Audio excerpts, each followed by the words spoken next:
ముఖ్యమంత్రి చంద్రబాబు నాయుడు గారు ఏం మాట్లాడుతున్నాడు ఒకసారి చూడండి. 746-47 జీవోలు 2 వచ్చాయి. తెలుగుదేశం పార్టీ దీనికి వ్యతిరేకంగా ఉంటాం. రేపు అధికారంకి వస్తానే ఈ 2 జీవోలు కూడా తీసేస్తామని చెప్పి కూడా నేను మీ అందరికీ హామీ ఇస్తున్నా. జీవో నెంబర్ 746, జీవో నెంబర్ 747 రద్దు చేస్తా అంటున్నాడు. అసలు జీవో నెంబర్ 746 అంటే ఏంటి? తిరుమల తిరుపతి వెంకటేశ్వర స్వామికి 7 కొండలు ఆయనకే ఉండే విధంగా చట్టబద్ధత కల్పిస్తూ రాజశేఖర రెడ్డి గారు ఆ రోజు జీవో నెంబర్ 746 తీసుకొస్తే వెంకటేశ్వర స్వామికి 7 కొండలు అక్కర్లేదు, 7 కొండల్ని 2 కొండలే చేస్తా, దానికి అడ్డుగా ఉన్నటువంటి 746 జీవోని రద్దు చేస్తా అని చెప్పేసి చంద్రబాబు నాయుడు గారు మాట్లాడతారు.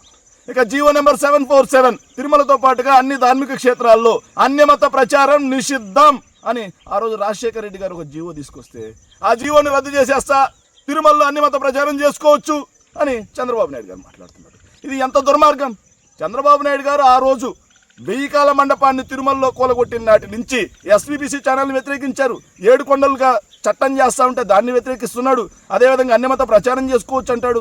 పుష్కరాల పేరుతో 29 మందిని చంపిస్తాడు. పుష్కరాల పేరుతో 42 గుళ్ళను కూలగొట్టించి ఉత్సవమూర్తుల్ని విగ్రహాలని కాస్త ఏదైతే కుక్కల వ్యాన్లో పడేస్తారు, మున్సిపాలిటీ తొట్టుల్లో పడేస్తాడు. అదేవిధంగా గుళ్ళున్న చోట మొబైల్ టాయిలెట్లు పెట్టిస్తాడు. ఇంత దుర్మార్గంగా హిందూ మతం మీద ఇతనికి ఎందుకింత ద్వేషం? హిందూ ధర్మం మీద, దేవుళ్ళ మీద ఎందుకింత పగ? ఎవరైనా మనిషి అన్నవాడు ఎవరైనా సరే, నిజమైన హిందూ అనేవాడు ఎవరైనా సరే తిరుమల వెంకటేశ్వర స్వామికి 2 కొండలు చేస్తా అంటాడా?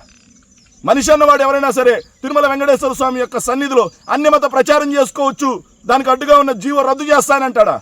ప్రజలారా గమనించండి, చంద్రబాబు నాయుడు గారికి కేవలం అధికారం, అదేవిధంగా కేవలం డబ్బు తప్పిస్తే వెంకటేశ్వర స్వామి మీద కానీ హిందూ ధర్మం మీద కానీ భయం లేదు, భక్తి లేదు.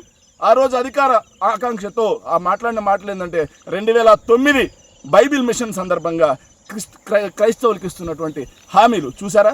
హిందూ ధర్మం మీద కానీ వెంకటేశ్వర స్వామి మీద కానీ ఆయనకి ఏమాత్రం భయం, భక్తి 2 ఉంటే అలాంటి మాటలు మాట్లాడతారా? వెంకటేశ్వర స్వామికి 2 కొండలు చేస్తానని అంటారా? వెంకటేశ్వర స్వామి సన్నిధిలో అన్యమత ప్రచారం చేసుకోవచ్చని అంటారా? మీరు ఆలోచన చేయండి. Thank you.